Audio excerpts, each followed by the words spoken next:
they got cooking right now between those three has a chance to compete because Bianca and Rhea, stars.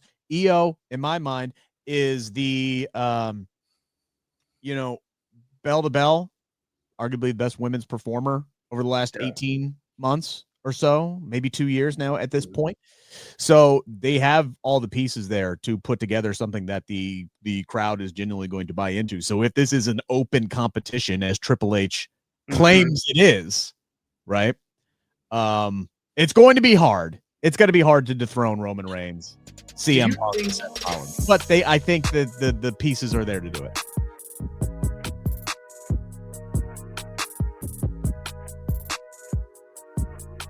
What's going on, everybody? Welcome on in to another edition of Discussions on the Takedown on SI. How's it going? I'm Zack Heydorn. That's Rick Ucchino. Rick, my friend, what's going on? Free agency got you up or down and for your NFL team?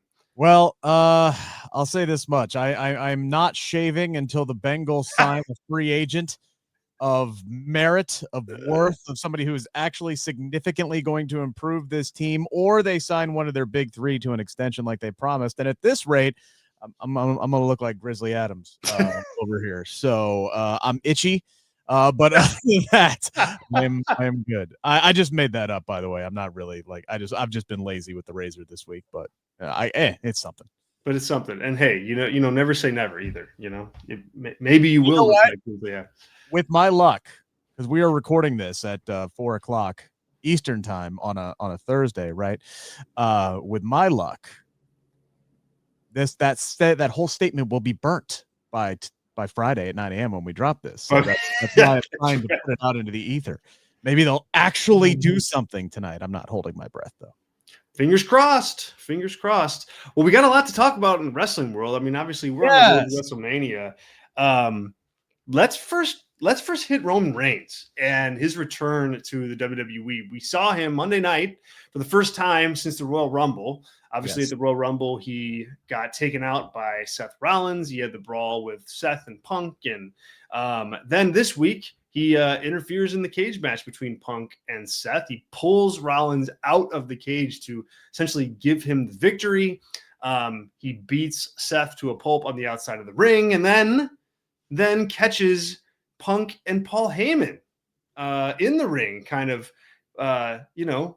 supporting one another. You got Paul Heyman in there kind of helping Punk up and caring for him. And then Roman said, enough of that. I'm going into the cage and I'm destroying Punk as well. So that's all we know at this point. We haven't heard from Roman. We haven't heard from Heyman or anybody else involved. I ask you, though, what did you think of just reintegrating Roman back into things? How do you grade that based on what you saw Monday night? Look, I thought it was perfect, right? Because what you described was the wrestling equivalent of Roman catching his significant other with the side piece, right? Like, that's what happened. Like Roman was like, wait, hold on here. Hold on, sir. You are my wise man. Yeah. What the hell are you doing with this gentleman here? Let me go ahead and lay him out and let you know how things are going to be around here. I am the top of this relationship. Okay. That is what we saw Monday Night on Raw. I loved it. And first off, I got to give kudos to CM Punk and Seth Rollins because they were in a really, really tough spot to have a cage match on Monday Night Raw less than 24 hours after the absolute masterpiece that we saw between Will Ospreay and Kyle Fletcher at AEW Revolution. Now, am I going to sit here and say that cage match was better than the one that we saw at Revolution? It's kind of an apples to oranges comparison, right? Because it's like they were just two completely different matches, in my opinion, right? Because it's like one was clearly going for Carnage candy, right? With Ospreay and Kyle Fletcher, and they inflicted a lot of damage upon each other without really kind of focusing in on the cage. For being a TV match, I thought Punk and Rollins really kind of focused more on the story of them wanting to prove who was the better competitor. I think was the story more than it was, hey, I want to murder you. Because you saw multiple times Rollins say, hey, no, screw you, MFer. Come earn this. Yeah, Come beat earn me in here. Yeah. Beat me in here. Don't you dare step foot outside of this cage. Like any idiot could escape. You come in here and you beat me. And it's like neither one of them could do anything that would put the other away. And I'm sitting here and I'm going, how the hell are they going to finally finish this match? And then Roman shows up and Roman just drags Seth out. I thought it was great camera work. Obviously, the crowd was fired up, so you knew something was going on. And anybody with half a brain knew Roman Reigns was going to be getting involved in this match at some point or afterwards, right? And if it didn't happen this week, it was going to be very, very soon because we are what? We're 5 weeks from Sunday. I think. 5 weeks out. 5 weeks out weeks from WrestleMania. Like, holy hell. We'll be in Vegas, Zach, having beers before we know it. Yes, sir. But yeah, I thought it was a great integration of him, and yeah, we're all systems go to that triple threat match for sure. I really liked what they did too. I thought that you had to you kind of were juggling a lot with this return because you're building towards a triple threat. You're not building towards Seth versus Roman, so you had to figure out a way to bring Roman back and do something impactful with both Punk and Seth. And that's where I thought they really kind of thread that needle perfectly because you got Roman his comeuppance on Seth. He ruined the match. He beat him up. Yeah, he got the win. And so because of that, you have a rubber match with Seth and Punk still on the table if you want to do it down the road. So you had him address everything that went on with Seth. And then, you've got the side view of what Heyman and Punk are doing. And then you go in there and you kind of green light, the Roman Punk stuff. And I think you took care of that with a strong angle, not to mention that you have a lot to build off of for this final 5 weeks of TV between these three guys. I mean, you're going to be able to tell the story here of Punk and Seth. That is already pretty well established, and you can build on that. You're going to tell Roman and Seth, and you've got history there, and you've got current day stuff to work with. And then you're going to have this Punk Roman element with Heyman at the center. Yes. That's a lot, but it's also really clear. It's really logical. I don't think you're stretching to make ends meet on this. So I think if you would have told me last year, hey, there's gonna be a triple threat between Roman, Seth, and Punk, I'd have been like, not sure about that. That takes away 3 big singles matches because you put it all in one thing. I like how they got this set up, Rick. Yeah, I do too. And because coming out of Survivor Series, it definitely felt like Punk and Roman was the direction to go. But then it really would have left Seth the bridesmaid without a bride situation. Because what do you do with Seth Rollins at this point that hasn't already been done?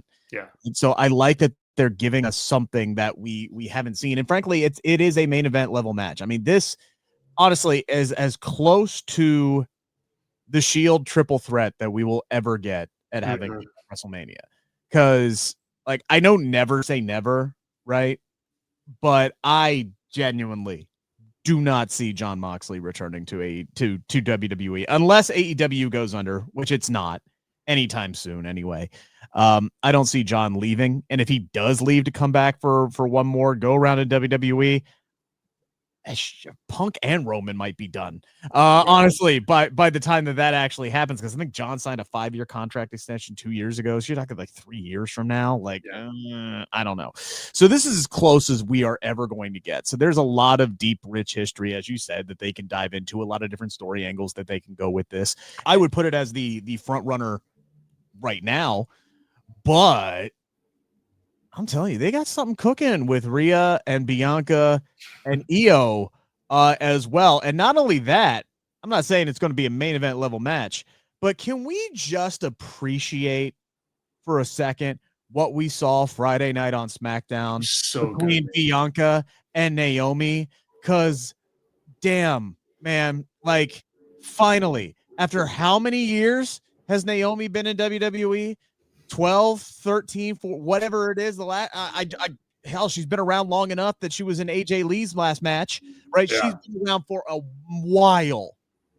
Finally, she got something that she could sink her teeth into, and she hit a grand slam. Like the real tears that were flowing from both of these women on Friday. And then the way that she made Jade look like an absolute star afterwards when she just like got completely obliterated. Like she's still hurt, right? She wasn't going to go toe to toe with Jade, but she stood in there until the final second. And then she realized, crap, I'm going to die if I stay in this ring. And then she did, basically.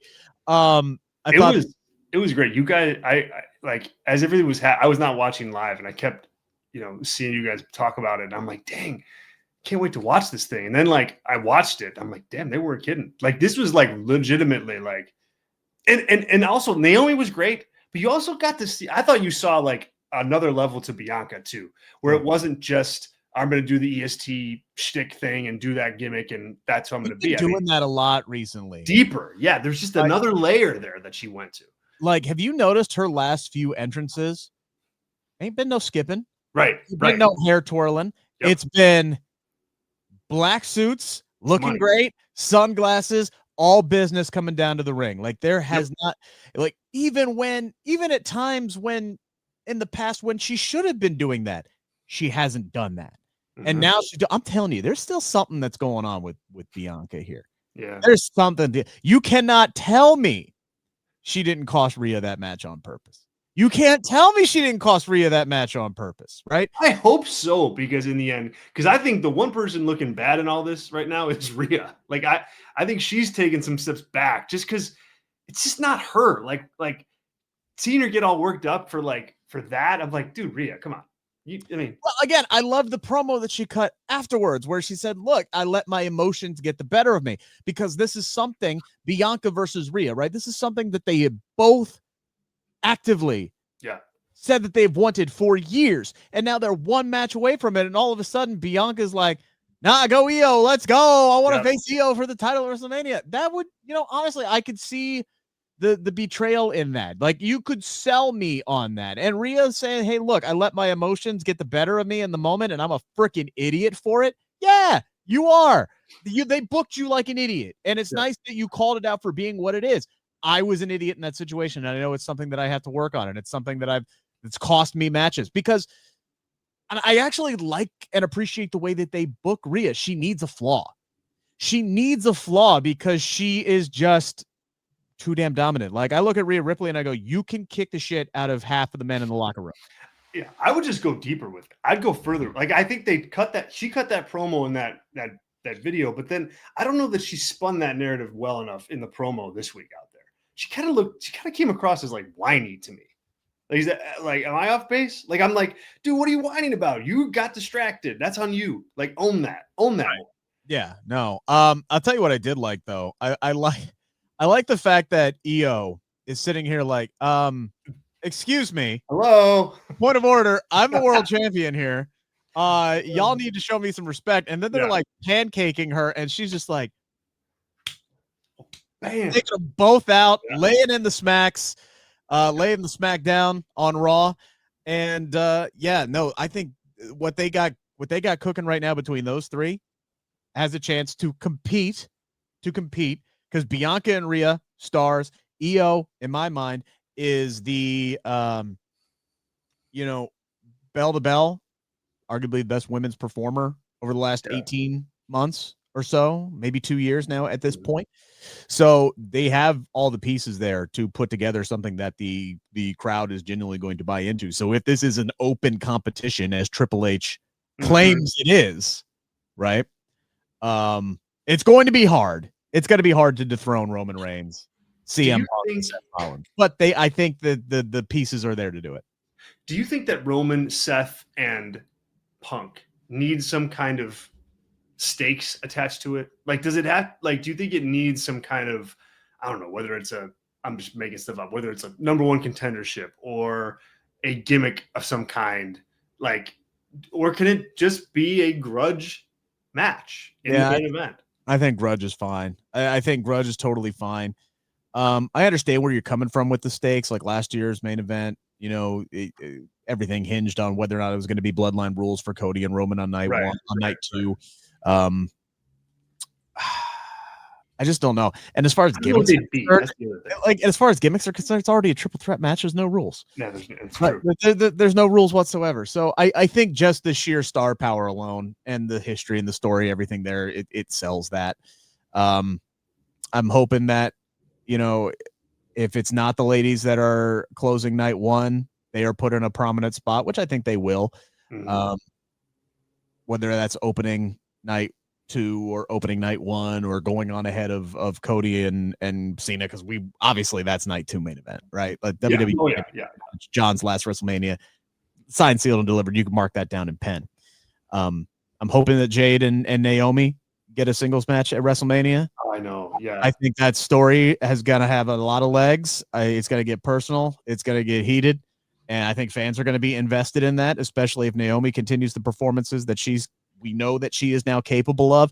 My God, dude, it was not that long ago. It was not that long ago that they were having Naomi start feuds based off of somebody who cheated in a karaoke competition. To go from that to this is like trading in a beat up bug for a Mercedes-Benz, right? Like that's what has happened here. And I'm glad she's finally getting a chance to showcase her storytelling chops, because her in-ring work has always been there. And yeah, let's see how far this heel run for Naomi can go. And it's interesting too, because there's a lot of people who are going to say she ain't in the wrong.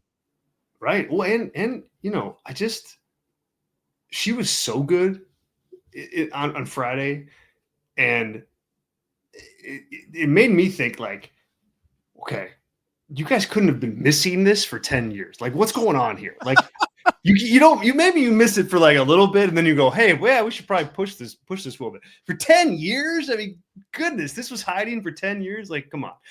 I mean, and you saw glimpses of it when she left WWE. She showed more of this in TNA. So I'm happy for her. I'm happy for her. Oh, yeah, no, absolutely. Now, what I will say is, you've got 2 really good women's feuds cooking right now ahead of WrestleMania, which I appreciate.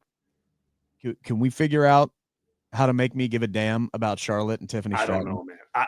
Because I don't right now. I just don't. I feel like they are just coasting on, I'm the queen, I'm the best, and this is a generational matchup. And I'm just like, okay, cool. So now we're just going to do 6 weeks of Charlotte attacking Tiffany and making her look weak and stupid and foolish. And oh yeah, Charlotte's wrestling B-Fab on Friday. Like, okay, good for B-Fab. That's great.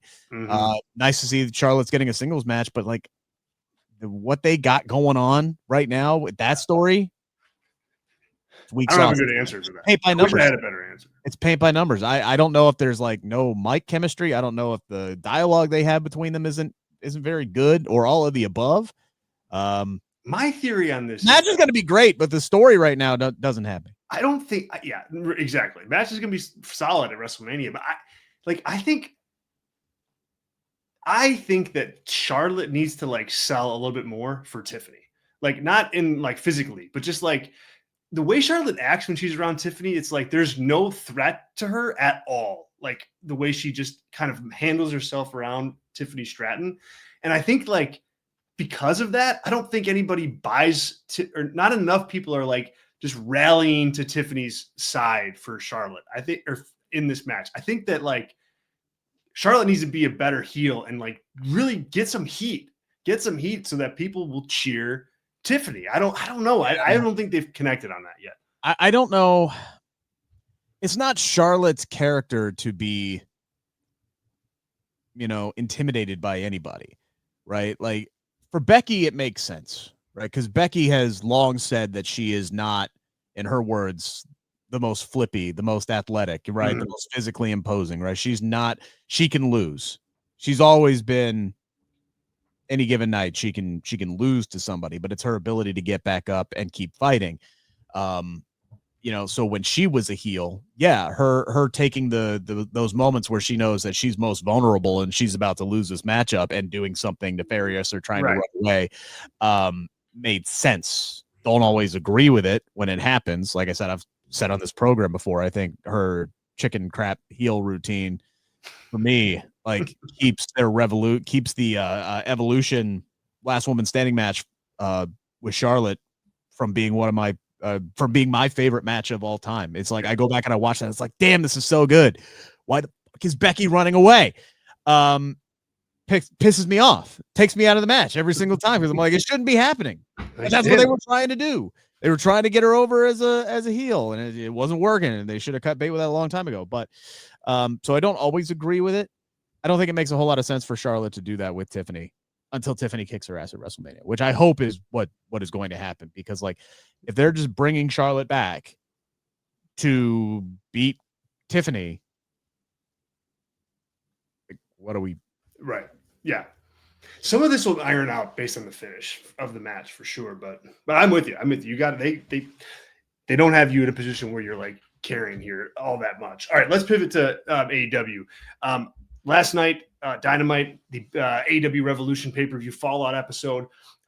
Rick, one of the things that stood out to me on this episode is we've got a pretty decent world title picture forming right now in AEW. Last night on the show alone, Swerve Strickland, MJF, Adam Page, Jay White, Will Ospreay, and of course Cope, all kind of put their focus on that world championship. Whether it's Jon Moxley or somebody else holding it, they focused up those stars and firmly put their lasers on the world title. I think that's a big thing for AEW, and I think it's a big thing to like establish that these are our top world title challengers. They're talking about the world title picture. They're talking about earning world title matches some way, whether it's going through the Owen with Ospreay or it's Swerve who gets it at Dynasty or Cope's getting the rematch next week. Like, you just have those people talking about it. So it took a bit and there was some rough patches to get here, but I think this title picture is pretty robust as it stands right now here on March 13th. Yeah, again, they started focusing on the guys who needed to be in that title picture. Right, man. Yeah. They started to focus on those guys. Like, I love Adam Copeland.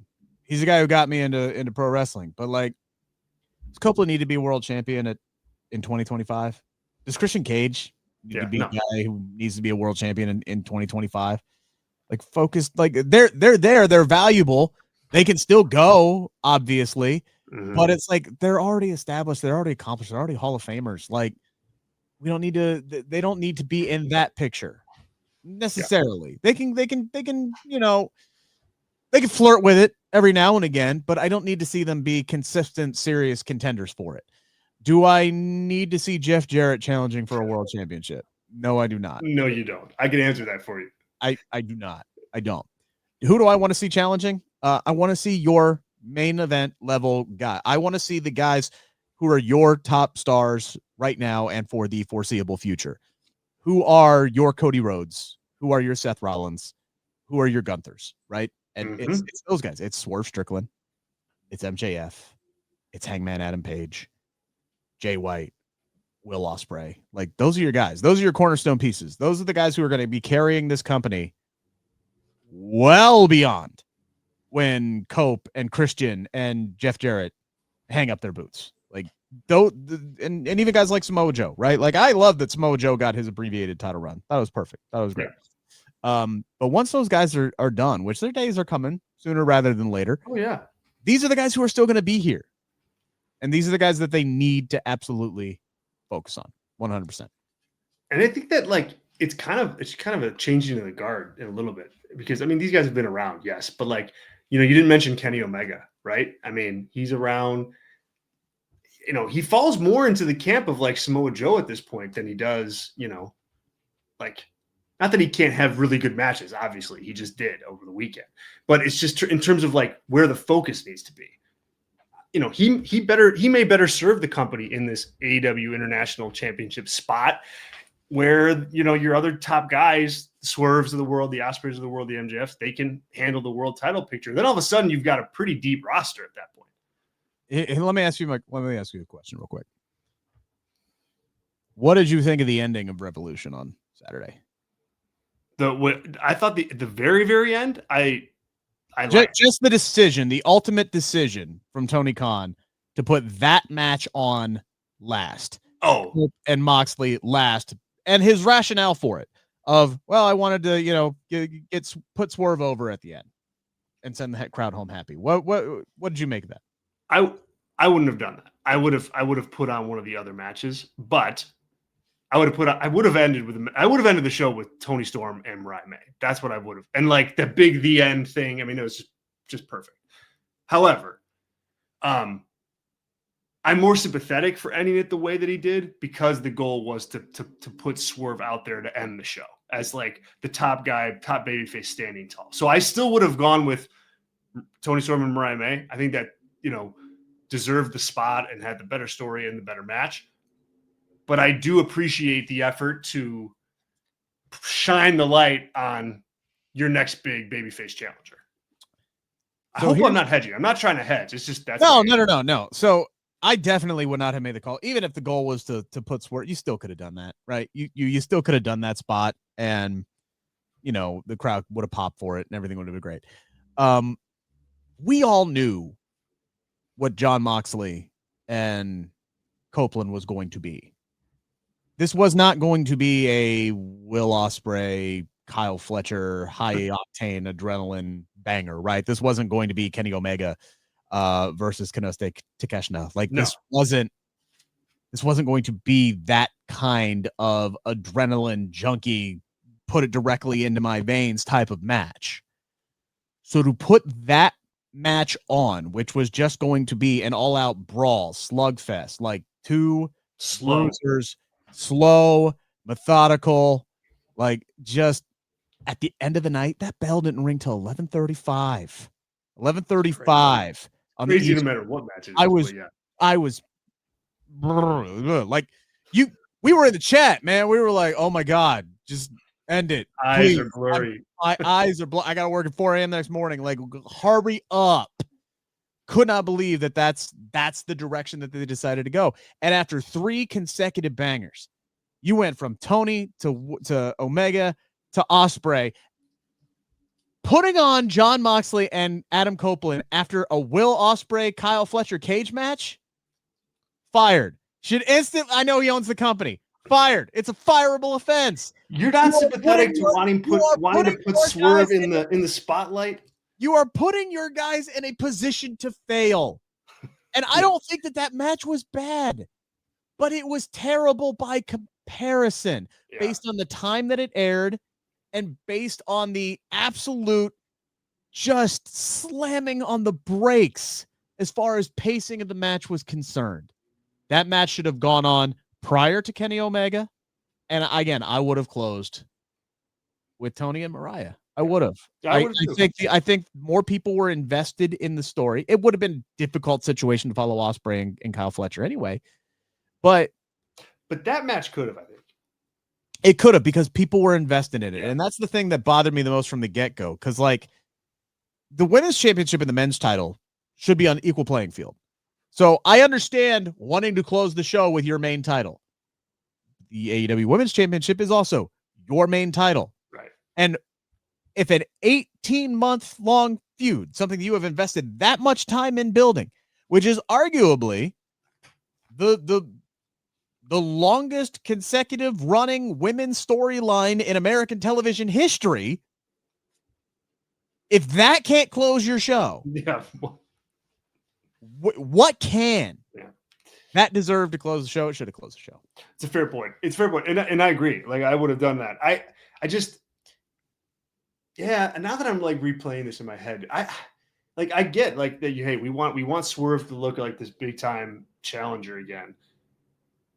I just don't know that he did, but I think that people already saw him that way too. I think people already see Swerve as this, top guy, babyface. You just did that in front of a very tired crowd that didn't like the finish of the match anyway, in the end. Yeah, look, I kind of like the finish. You did? I'm not gonna lie. Yeah. I did not like that finish, man. I did, just because it felt like I felt like it was Tony just kind of getting rid of the last albatross around his neck of the creative ahead of, like, now it's set up them to run this match back again next week. It did, yeah. They're gonna get another match out of it. That's true. But like I said, I like the fact that we are kind of getting Christian wasn't going to win the world title. Like he just wasn't. So, it could have been a thing where even like Tony Khan is like, look, I know this sucks, but we got to get rid of this thing. So we got to do it at some point. It was better to me than Austin Theory cashing in Money in the Bank on the United States Championship. Dude, me running over to your house right now with a briefcase and just handing it to you. I'm not saying it was perfect. I'm not saying it was perfect, but I didn't mind how they finished off that match, and especially the way that they finished off that match. I would have swapped places with Tony Mariah. All right, last topic here quickly before we wrap it up. NXT this week got a lot of critical acclaim. It was in a very cool environment, the theater at Madison Square Garden. They shot the hell out of it. No surprise there if you're WWE, but more so than that, I mean, it just had 5 really good matches on it between the women's unification match and you had the street fight. Obafemi and Moose, I thought had a heck of a match. The Hardys, coming back and delivering, in a tag team title match against Fraxium. Like this seemed to me, like I don't know that you can sustain this level of a show all the time, but this was a nice flex for WWE that didn't have main roster talent on it. It didn't have a special appearance by The Rock on it. It was just NXT talents and some TNA talents mixed in, and you're drawing, 737,000 people or whatever it was to watch live. I thought this was a heck of a show and a kind of feather in the cap of what's going on in NXT right now. Yeah, no, and I think it was the perfect showcase of why the WWE TNA partnership exists, to put on nights like that, is so you can have the Hardys come back and perform in Madison Square Garden, right, or the theater. It was so cool. Their pop was so cool. Just the fact that these guys are still going in 2025. I know. Like, okay, cool. Like, great. That's again, Copeland, Christian, the Hardys. Those are the guys that got me into professional wrestling. And now here I am, a middle-aged man with thinning hair and a bad back, and I'm still watching these guys kick the crap out of but that beard, though, man, the beard. It's absolutely insane that this is still happening in 2025. And I'm not mad at it. And they've found a great lane and they found success in TNA and they're able to come back and have like one more good run in WWE. I don't think they're done either. I don't. I think they'll be back. I think they'll be wrestling on the main roster sooner rather than later. I think they'll wrestle for the NXT tag team titles at some point, and Fraxium will get a win back over them, which will be huge for them. Giving somebody like Moose a chance to come over. I love that match, by the way. Wrestle against Obafemi and give Obafemi a huge win over a fellow world champion, and what was an absolute hoss fight. Good old fashioned meat bumping Big E special, right? Like that's what we wanted out of the match, and that's what we got out of that match. And then the end of the night, Julia and Stephanie Vaquer. Like, god dang, I know Julia's been working hurt. Don't know what the injury is, but she's had some issues and she hasn't really been able to get up to her full potential yet.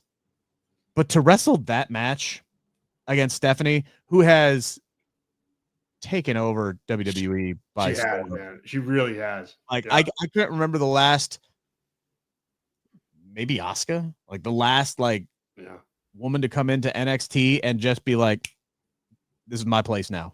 This is my house. Like, we're done. Forget it. So for Stephanie Vaquer to come in as basically the 1B next to Julia, because they both came in at roughly the same time. Yep. You just completely take over. There's just something about her, man. It's like, we were both there at the Rumble when she showed up, right? She's just got this aura to her. Like, she just commands attention.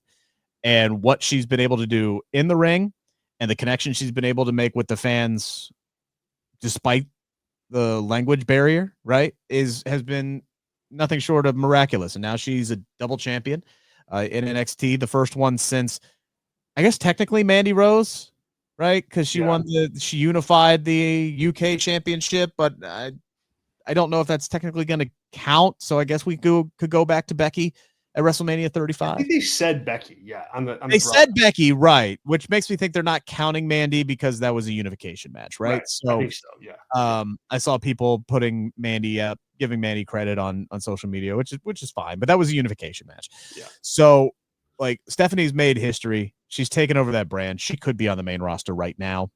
I think she'll be on the main roster as soon as she's comfortable with, speaking English more on a regular basis. But I give props to Julia for doing that match while injured.